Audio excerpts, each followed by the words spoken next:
MarcusG.tv. I'm Chef Marcus Giuliano. I'm a chef on a mission. Today's mission is business operations. 50 mistakes restaurant owners make. I have a great website called 50mistakes.com. That's how you can find it. And it's the top mistakes that I've seen myself make and other restaurant owners make. And here's one of the biggest mistakes I didn't touch upon in my original 50 is getting employees involved. You know, a lot of us like to keep things secret to our employees, like our food costs, our labor costs, and sales and certain expenses. And, you know, the employees never really know what is going on. They never know what sales are for the night or for the week. They don't even know their average, which is a terrible thing.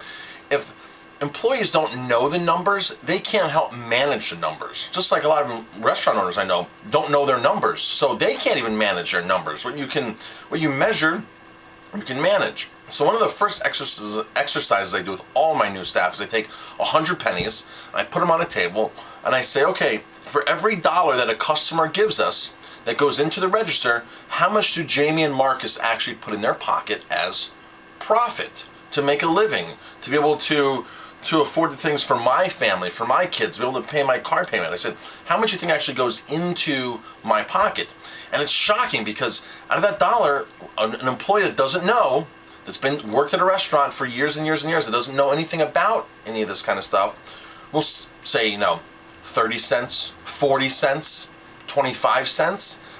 And you're just like, our employees think that we're raking it in and that we're this restaurant's a huge cash cow, and they don't understand paying bills, and when there's low cash flow, how there's just not money to pay bills. So this exercise is extremely important because I teach them at maybe 5 cents if we're lucky, 5 cents up to 10 cents if we're on a super tight ship is actually profit.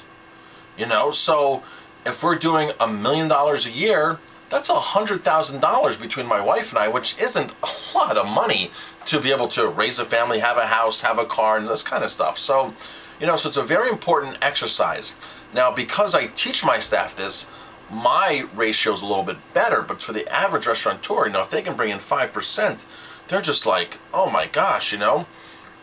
Most of them are losing 5% or 10%. You know, you see all these restaurant shows, these restaurant makeovers, and these people are bleeding money left and right, and the employees have no clue. So that's the first exercise I do. The second thing I do is I run a labor report every single week, and I post it in the kitchen. All of my staff knows what labor is for that week. They know what sales are, they know what labor is, they know what overall payroll is, and they know what the percentage is. So they can look in and say, oh wow, labor this week was 29%. For the month it's 31%, because we had a bad month, we had a bad week in here, maybe it was 37% this week. So they can see a rolling and a final thing on the bottom. That helps them. My kitchen staff is responsible for food costs. They're responsible, and they get paid bonuses based upon food costs coming in at a certain number. Now they have parameters.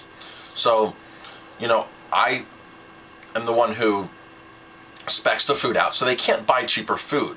Okay, that's not the idea of this. The idea of this is so they don't waste food that's sitting around. If we do a special wine dinner or beer dinner, and there's, you know, a pound of chorizo left, they're going to go now and make a special with that chorizo instead of it sitting, instead of letting it sit in the cooler and go bad.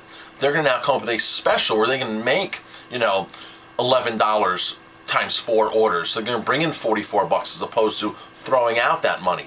So that's where my staff becomes very creative, because they know they're responsible for food costs, and they get paid more if food costs comes in at a good percentage. And they're involved in that. So they're involved with reporting the numbers back to me at a certain time. They have to have a certain time frame where their numbers have to be reported back and help me get the numbers into the computer. So I have somebody who's taken the responsibility of that on. So it's really important to get your staff involved. So another great exercise I do for getting my staff involved is at the end of the night we have a reservation book, most restaurants do, and we have a little log in there. So they have to record, you know, if there are any complaints, if there are any VIPs or people that we knew that were in, and they have to write all this stuff in the book, if anybody went home early, if anybody hurt themselves, what the weather was outside, all that kind of stuff, and who actually worked the night, who started the shifts, who ends the shifts. It's a little log, you know, just so when I can come in the next day, I can look at the book, open it up, and say, okay, da-da-da-da-da-da, perfect. Now, what they also have to do in that log is they have to put the overall gross sales, not including tax, but the overall sales for the night, and figure out how many people we served, go on the computer, figure out how many people we served, do a head count, and then do an average so they know what the per person average was that night. So they'll know, okay, we did $5,000 and we did 100 people, 120 people, 80 people. Then they figure out that average. So they know we have a $38 per person average, a $43 per person average, and they can monitor that for the whole restaurant that night. So now they can see, oh wow, hey, we did $5,000 tonight. That's a great number. We only did, 2,200. Wow, for a Friday night, 2,200 is not that good. So they can kind of gauge that and see that. So, my philosophy is get your employees involved in your numbers. Don't show them your profit and loss. I'm not saying go that far, and don't take them to your accountant to say, hey, we made this kind of money, but let them know that, hey, we have real hard expenses, and our biggest expenses are labor and our food, and especially labor. And let's get them involved in making some changes and helping you obtain better numbers by getting them involved. I know a lot of restaurant owners that are totally for this, and it totally works for them. For restaurant owners that don't do this, they're very hesitant when I talk to them about this. They're like, well, I would never share my numbers with my staff. It's a secret what I do and this and that. But the restaurant owners who do share their numbers with their staff, that my friends, they are very, very happy with with what they do with their staff and getting their staff involved. So, get your staff involved. I'm Chef Marcus Giuliano. If you like this video, please hit like, subscribe to my channel, pass this video on, and definitely, if you're a restaurant owner or a business owner, get on to 50mistakes.com. There's tons and tons of quick 3-minute videos there that are all stuff like this. Thanks for watching.